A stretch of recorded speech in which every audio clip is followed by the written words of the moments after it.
Thank you for your talk. Um, are there any questions?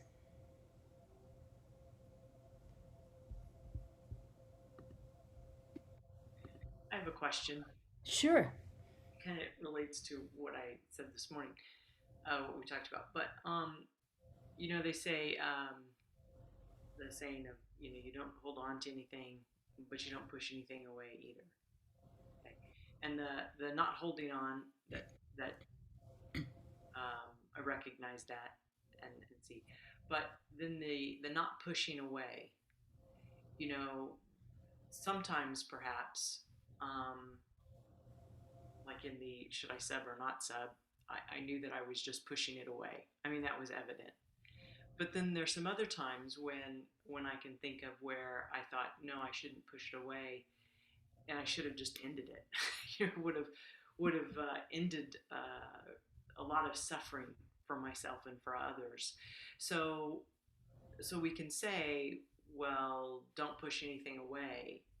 But sometimes, like in a toxic relationship with somebody, you do need to end it. So maybe if you could talk to about what don't push it away means really.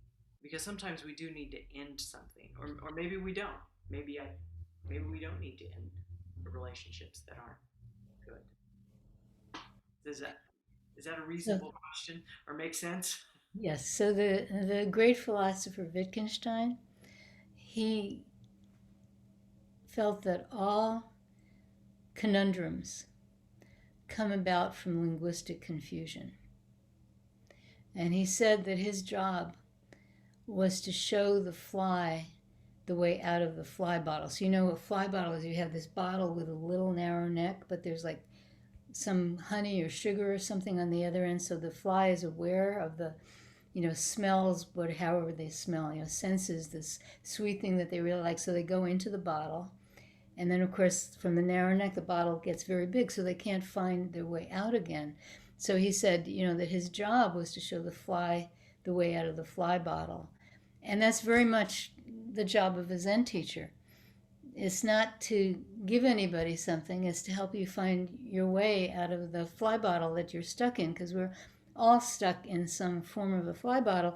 And one of the forms that it takes is this kind of thing. So, don't push it away, and then that becomes a universal. So then all of a sudden, linguistically, we're screwed because we're holding on to this saying of something, right? And so this comes up all the time. Don't be attached. And the people say, well, does that mean I have to get a divorce? Does that mean I have to kick my child out of the house? No, no, that's not what it means. So we have this. So you're attached. If one is attached to the saying, don't push it away, then it's like you're trapped. So don't push it away. It's just a helpful thing. That's all it is. And if it ceases to be helpful, ignore it. So yeah, there's sometimes when you're in a situation and you need to walk away from the situation because it's clearly toxic. It's clearly hurting not just you but everyone around you, and you really need to end the situation. That happens. Maybe you have to leave a job, maybe you have to leave a relationship, maybe you have to leave a restaurant. I don't know, whatever it is. And if we are too attached to notions of are we holding, are we pushing away, then we can't see the situation clearly. So it's sort of like anything anyone says can be used against anything, you know. So these sayings, they're only pointing, and if we hold on to the thing that's pointing, then we can't see what it's pointing to. So that would be my response. Just trust yourself. Trust yourself. If your mind is open and clear, if your direction is clear, then it's okay. Then you know what needs to be done. And even if you make a mistake, then you can say, oh, that was a mistake. So just trust yourself. Trust your strong center. Don't trust this. Don't trust your frontal lobes. Trust your strong center. Develop this strong center. And then trust your strong center. That's what you have to do. That makes sense? Yeah. Yes, it does. Yes. And Okay. I also want to just add that I did make my bed this morning. So, Thank you. Yeah, making the bed, man, that is so important. I can't begin to tell you how important it is to make your bed every morning. It's just, I don't know. It's just super important. Yeah, absolutely. It's, like Ting said in her talk, these little things, you do these little things. You don't let the dishes pile up in the sink and get all crusty. You don't let the schmutz sit on the floor.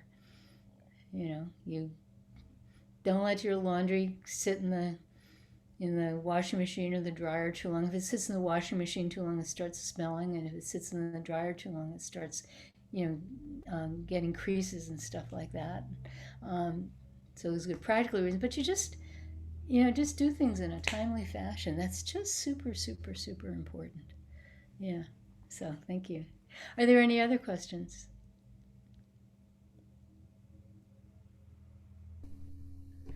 Yeah. Could, could you say something more about that we hear all the time? Our practice is before speech, before thinking. Hmm.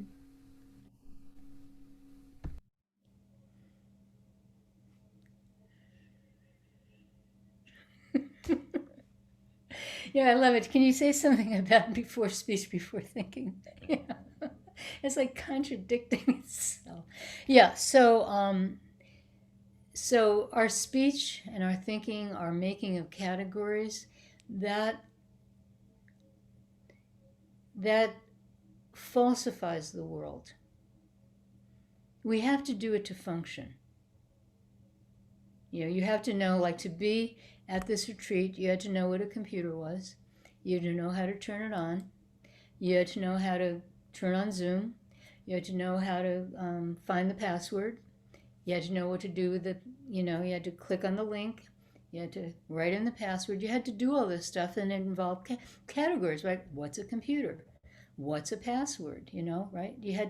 So we have just to function, we have to do that. Everything we do, we have to do that. If we're making the bed, we have to know this is a sheet, this is a blanket, this is a pillow, you know, this is a bed. Otherwise, how can you make the bed if you don't know what the bed is? So, in order to function, we need this. But we have to understand that in doing that, we are distorting reality. A bed is not intrinsically a bed. The way Zen Master Sung San would say, the bed does not say, I am a bed, right? So this watch does not say, I am a watch. This watch can't tell time. We can tell time, but the watch can't. But it demonstrates time because we know how to read a watch. So we have this functionality, this thinking, speech. We need that to function. But it also is not an exact reflection of the world. And so before speech, before thinking means recognizing that this is not an exact representation of how things are. It's a representation, but it's not exact. It's not a one-to-one correspondence at all. It's very far from that because it's making distinctions where there are no distinctions. And yet these distinctions are real, they're necessary. Someone was saying to me, I am not my body, I am not my mind. And I said, also, that's true, but also you are your body and you are your mind, and your mind and body are not different. So if we try to say, I am my body or I'm not my body, already there's a mistake.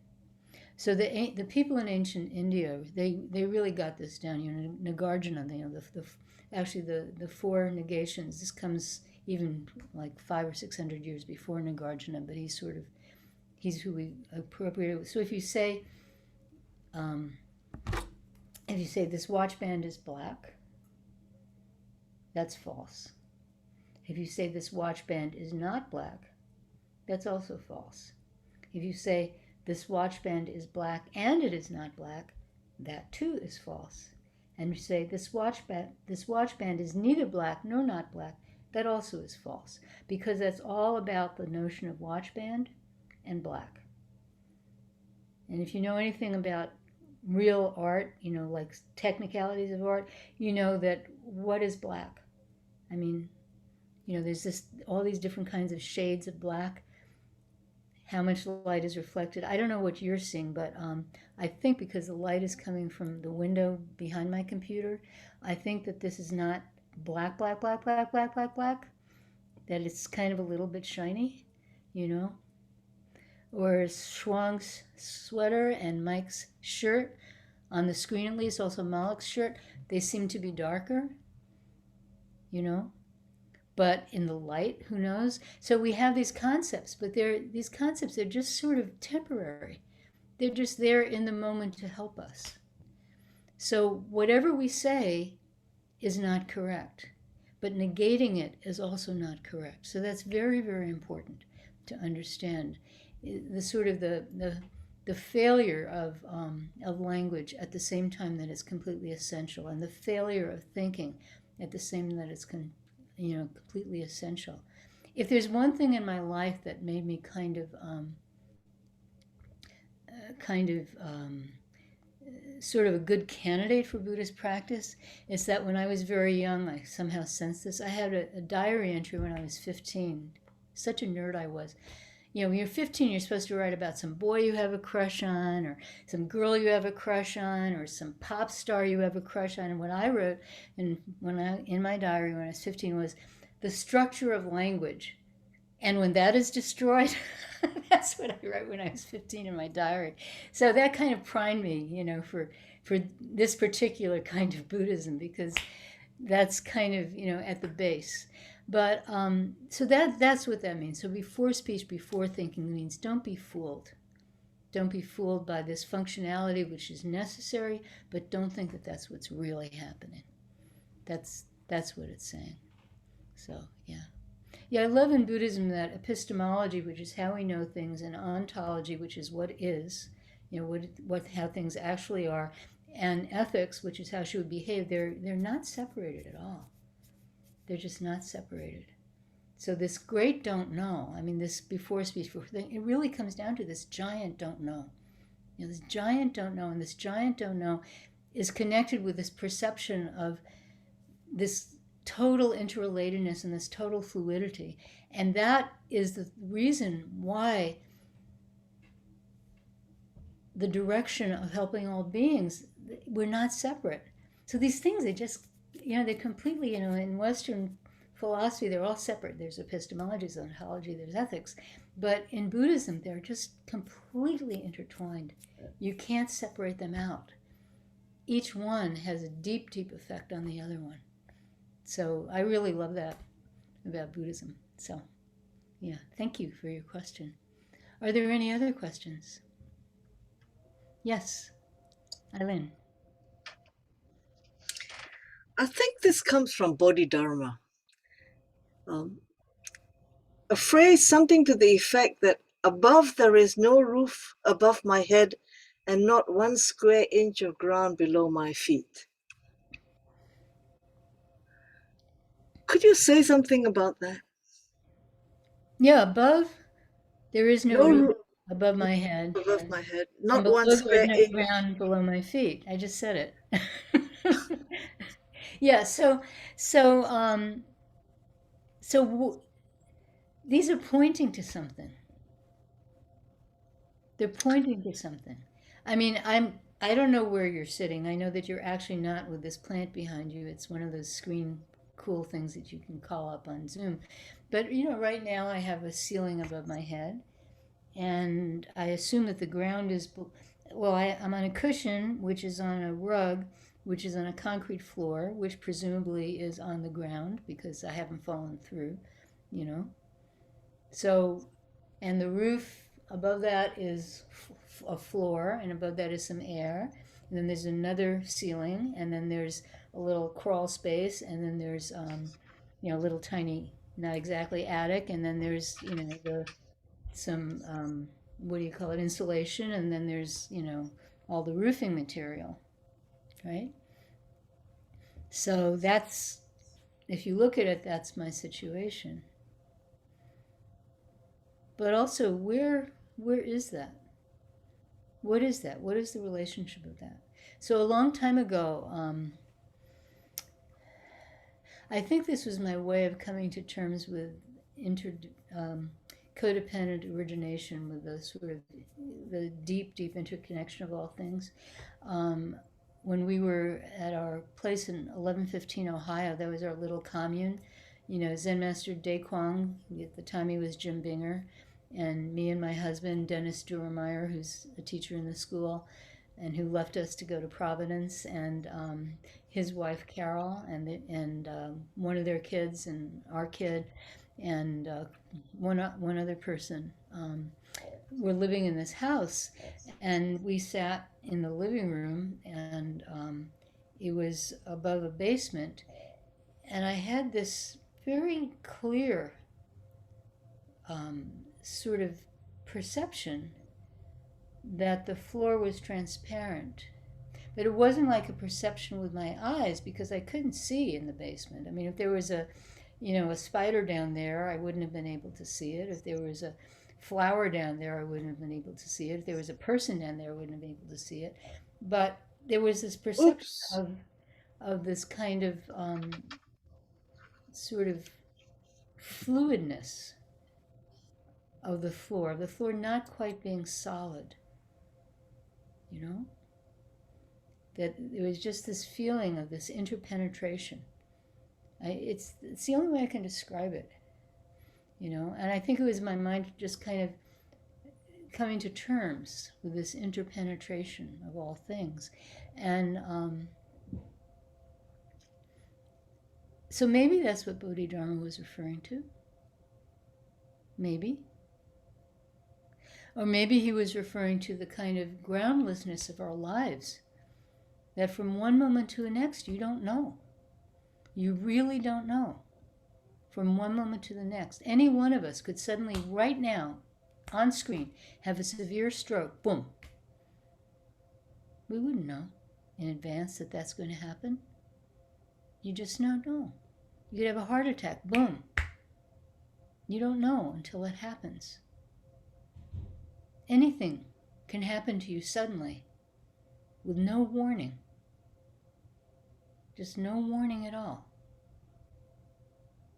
All of a sudden, a piece of an airplane could disintegrate above our heads, and a giant jet engine, boom, comes down on us. We wouldn't know, you know? So maybe he was talking about that, the contingency of not just human life, and not just life, but the contingency of all things. That you really don't know. You don't know what happened in the past because you've made a story out of it, which falsifies it. You don't know what's going to happen to you in the instant, and you sure don't know the future. Maybe he was talking about that.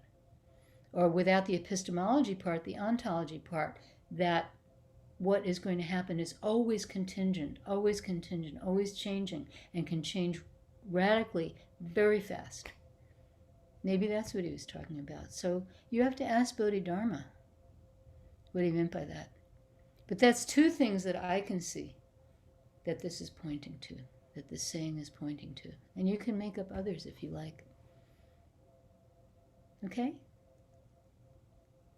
Thank you. Are there any other questions? Yeah, I have a question. It seems you kind of did this at the end of the previous answer. And, you know, it seems like, and there's different systems that I've kind of heard of that kind of point towards that, but there seems to be something about the structure of Zen teaching where the way that we deal with the pointers being flawed is that when a student presents a pointer to a teacher, the teacher generally will take that away and point to the other one. You know, if you'll tell me, if you know, if I tell you that this watch is black, you'll basically say, yeah, but remember, it's also not black. And if I say, you know, the watch is both black and not black, you'll probably say like, yeah, but you know, they're also neither, or also none of those. And also, what time is it? What time is the best response. Right. And I guess my question is, I think, you know, to respond to the groundlessness, I've heard you also say something about, you know, when you get up in the morning, you don't wonder if the ground is gonna, if your foot doesn't wonder whether the ground's gonna need it. And so there's this deep trust, and this is part of what your first answer was. There's this deep trust in the fact that, you know, if your direction is straight or if your direction is right, you're gonna get somewhere. If your direction is clear. Right. Right. And I guess that's, yeah. Could you say something about the coexistence of both the inherent fact that everything could stop and that we know nothing, or we don't know, more accurately, and the fact that the only way we can proceed through life is trusting that the next thing's going to make some sort of sense, or that we're going to at least be able to react to it in a reasonable way or in an appropriate way? Yeah. So what we really have to do, so this trust is not trust that things will work out. That's very important to understand. It's not trust that things will work out the way we want them to work out.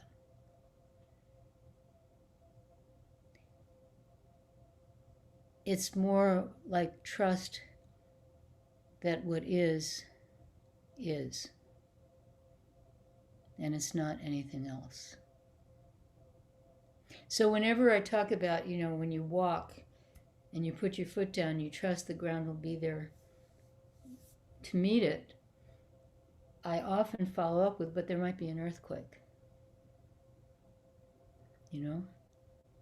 Or it might actually be like a little hole and you don't realize it and you stumble into it. So it's more about not having the attitude of worry and fear. Will the ground be there? It's just you put your foot down and then whatever happens, happens.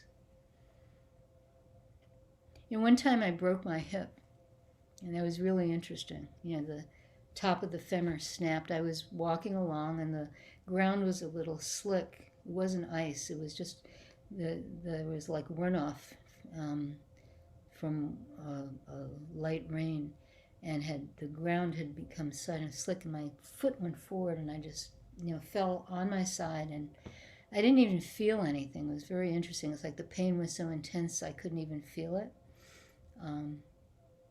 And it was a very interesting thing to happen because I put my foot down and, you know, maybe the ground met it, but it met it in the wrong way. And there I was. And, you know, I didn't even know what happened. You know, I didn't even call an ambulance. I called my son because my husband was in Kansas City. So I called my son to come and get me. You know, he took one look at me. He was like, we should have called an ambulance, you know. And he got me to, he was great. He got me to the hospital. He ran in and got a wheelchair, you know, got me in the wheelchair, wheeled me in, you know, stuck with me until I told him he could go home.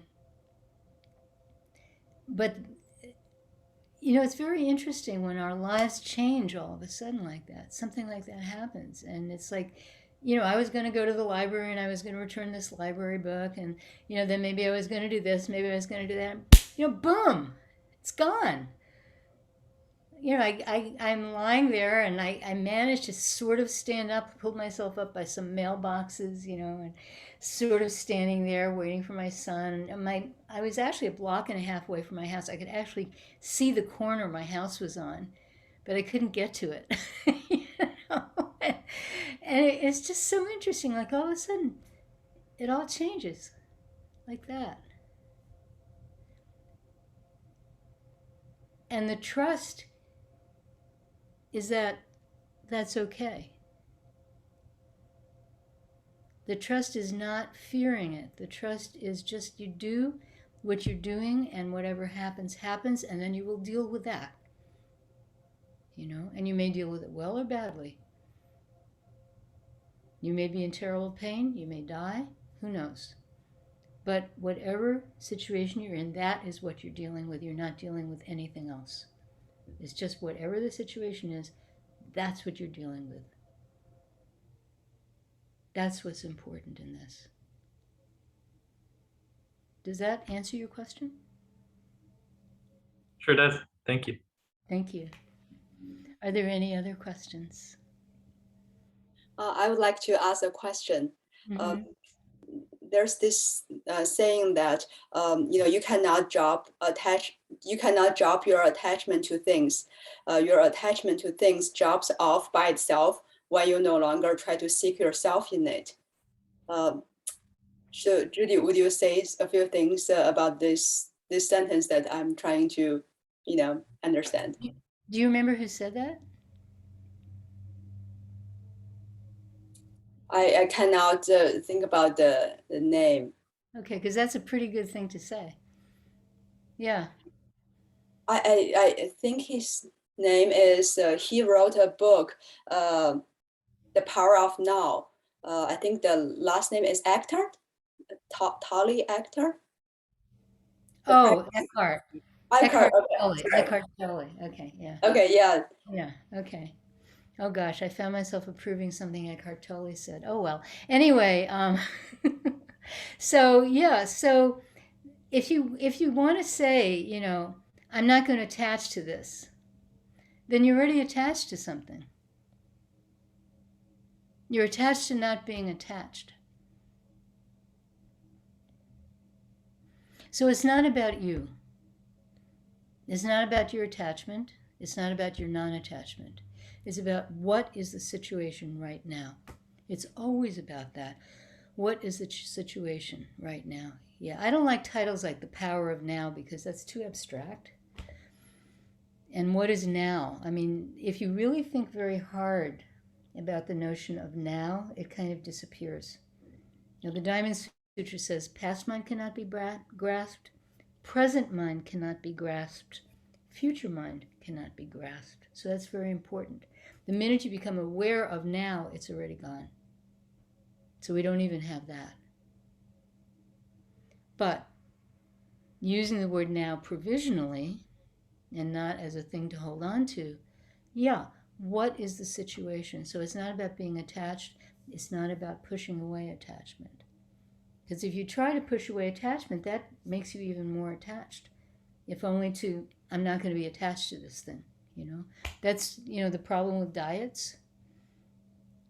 That's why nobody can stick to a diet that's based on this is bad. I'm not going to eat that. I'm not going to eat that. I'm not going to eat that. And then finally it's like, oh my God, I got, right? Like people just sort of cave in. I'm not going to have donuts. I'm not going to have donuts. I'm not going to have donuts. And then all of a sudden you can't stand it and you have like 17 donuts or something like that, So the whole notion of trying to predetermine how,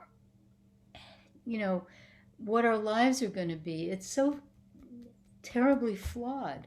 I mean, in some sense, you have to know this is my job. I have to get up at this time. I have to brush my teeth. I have to do this. I have to do that. I have to do my practice. I have to take care of my kids.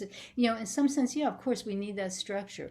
We have to honor that structure. We have to honor our commitments to others, and we have to honor our commitments to our own lives. But on the other hand, hold it lightly. We have to always hold it lightly. And that push and pull, or maybe it's push and pull, I don't know, that holding and then trying to pry the fingers open, and then we pry the fingers open, then they shut again, right? And we pry them open, and then it shuts again. That never works. So we just practice and we make our center really strong. We don't function from here, but we function from here, We just do that. So we make our center really strong. We do prostrations, we do chanting, we do sitting, we make our center, we don't make our center strong, our center naturally becomes strong. So one of my teacher's sayings was by natural process, and he didn't make that up. It's not original with him. By natural process. So as we bow, as we chant, as we sit, as we do walking meditation, as we do these things, as we practice with our kongens, as we do these things, then that center becomes stronger and stronger and stronger naturally.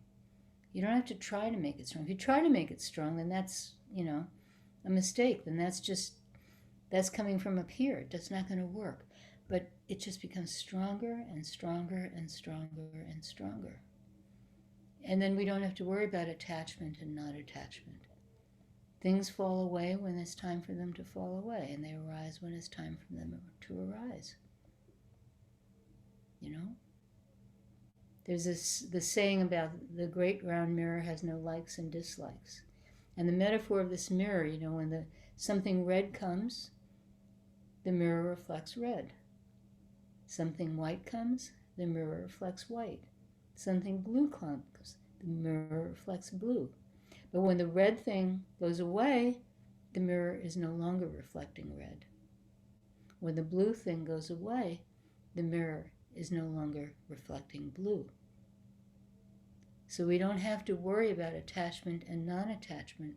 We're just like that mirror. We're just completely reflecting the situation. So does that help? Yes, Judy, it does help. May I ask another question, if that's okay? Sure. Yeah. Another question is how do we disidentify ourselves with things that we are not? What do you mean by that? Because sometimes, a lot of times, I myself, identify myself with a lot of different things, different roles I play, or different. Yeah, but how do we disidentify ourselves with all these things that we are not? So you don't have to identify yourself with anything. You have to just do your job. So you're a mother, right? You've got 2 kids, 2 little kids. Yeah. So if you go around saying, I am a mother, I am a mother, I am a mother, you can't be a good mother. But if you feed your kid when your kid needs needs food, if you hug your kid when your kid needs a hug, if you tell your kid to, do their homework when it's time for them to do their homework, you're not thinking, I am a mother, I am a mother, I am a mother. You're just there with your kid and you're doing what your kid needs. So don't bother identifying with one identity or another identity. Just do your job, whatever your job is in that moment. Just do it. And then your identity doesn't matter. But what if, say I'm already identified with something, then how do I disidentify? How do I revert that process? So just don't pay attention to the identification. Just see what there is to be done. For many, many years, I did research mathematics, but I didn't think of myself as a mathematician. I write poetry. I don't think of myself as a poet. I teach Zen. I don't think of myself as a Zen teacher. I practice Zen. I don't think of myself as a Zen practitioner. I just used to do research mathematics. I write poetry. I teach Zen. It's just like that. Like everybody here washes dishes, right?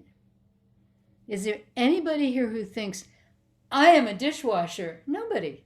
You just wash the dishes. Everybody here brushes their teeth, I hope. Nobody goes, I am a toothbrusher. Yeah, that example makes sense. But as people, we're not identified with things like a dishwasher or a toothbrush, but we could be very identified with, okay, I'm this kind of, for example, educated person, or I'm this kind of, sophisticated person, or those more abstract things that is much harder to not identify compared to dishwasher and toothbrush. So anytime you find yourself thinking, I am so sophisticated, just let it go. There's always someone who's more sophisticated than you. There's always someone who has more education than you. There's always someone who's smarter than you. And sometimes they're a person who doesn't have a lot of education and isn't that sophisticated, right? So however you think of yourself, There's always someone who's more that than you. Yeah, at parties you have to say, okay, what do you do? I'm a mathematician. Oh, okay. We do that. We meet people. This is what I am. What are you? Oh, I'm. Like that. We do that.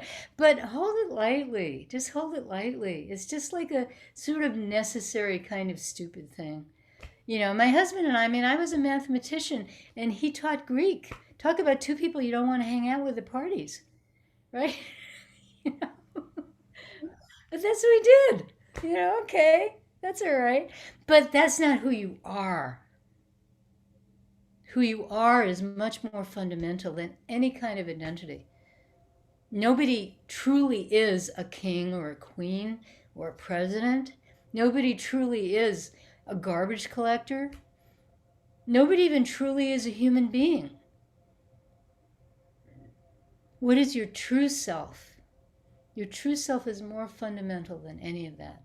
So yeah, we have to say these things. We have to say these things in certain contexts.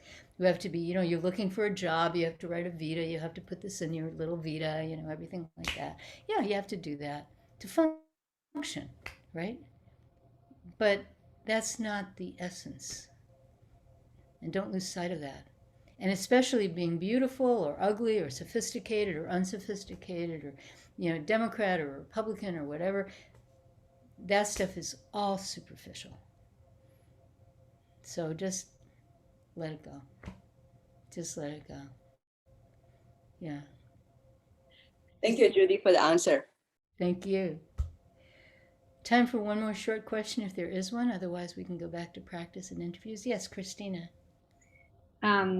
My question relates to time. So it's sort of related to present mind, past mind, future mind, and what we were talking about with the concept of now. But I find that my mind routinely is concerned with always going faster or needing to speed up or feeling behind.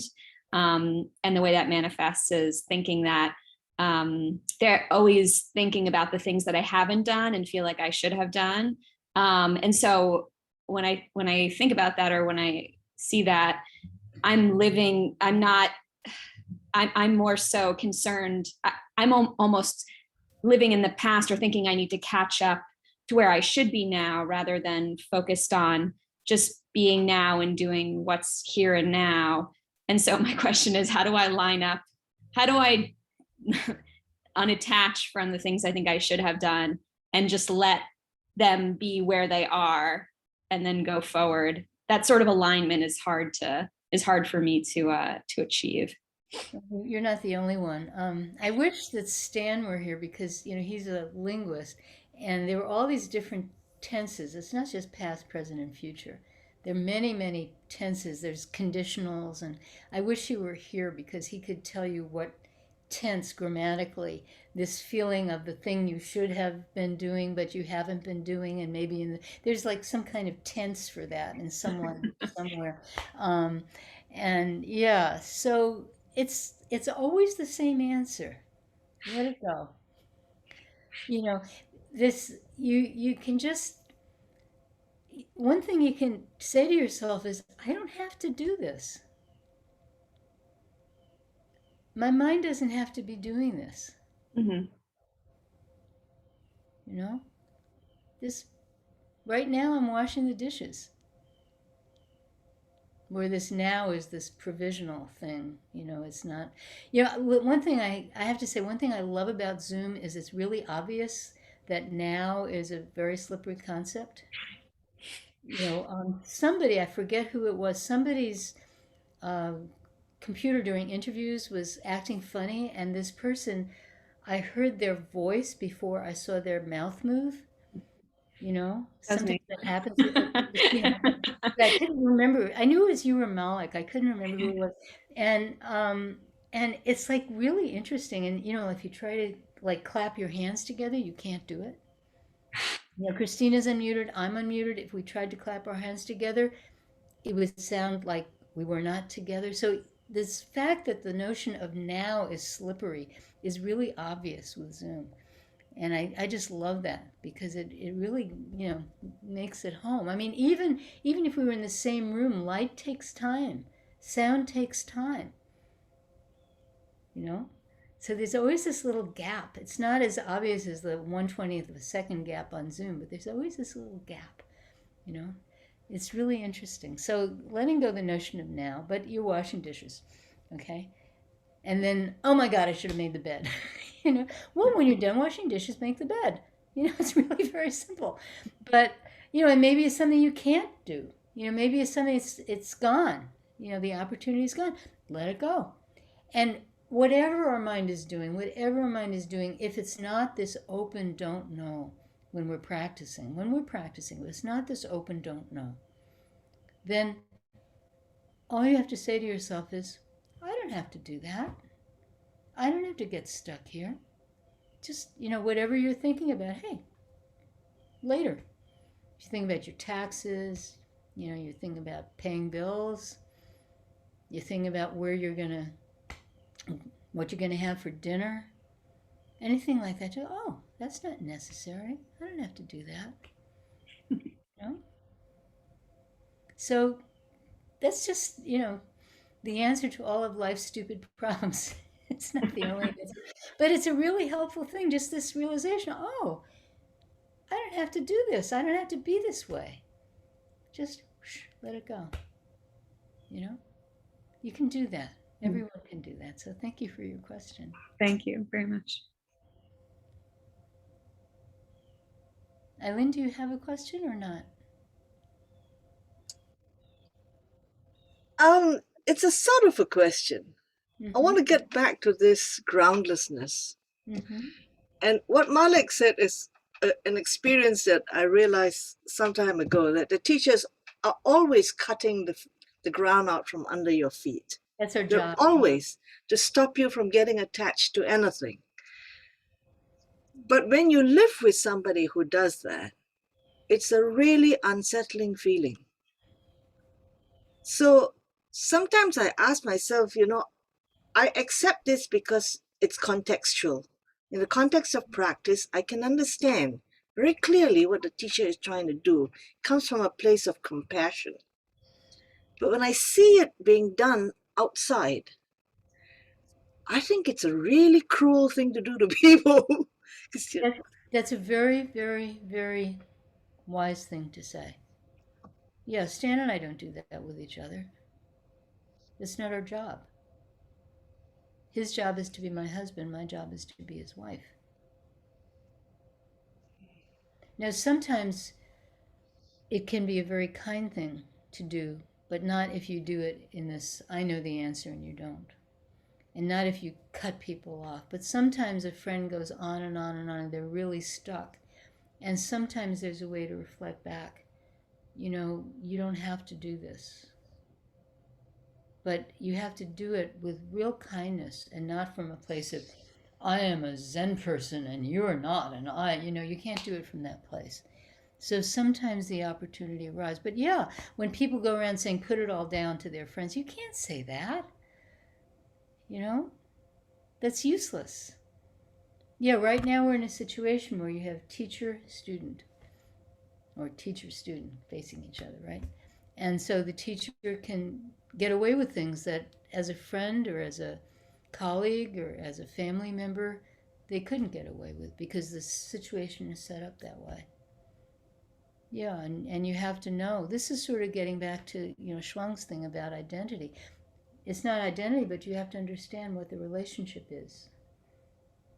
What the you know, situation, relationship, function. What is the actual situation? Zen Master Sung Sen, you say, what is the correct situation? That means what's the actual situation? What is the actual relationship between you and the situation, between you and the other people involved? And then what is the actual function that you can perform? And it differs depending on the relationship, depending on the situation. You know, the example I always give is if someone's drowning and you know how to swim, so the situation is someone's drowning, the relationship is you know how to swim, so that's your relationship with the situation. You know, you're a good swimmer, you can jump in the water and save them. But I don't swim very well. I can barely keep my head above water, and not for very long. So if I'm walking by and I see someone drowning, I'm not going to jump in the water, because then we'll both drown. I'm going to try to find help. So that's a different relationship to the situation. We have to understand our relationship. And yeah, the Zen teaching phrases and the Zen teaching techniques, they don't translate very well outside of the actual interview room or the actual question and answer. They don't work very well, because they're just sort of like, sort of I'm so great and you're so stupid is sort of how they translate. And it doesn't work. Yeah. So thank you very much. It's a good reminder. Yeah. So it's time to stop. I'm going to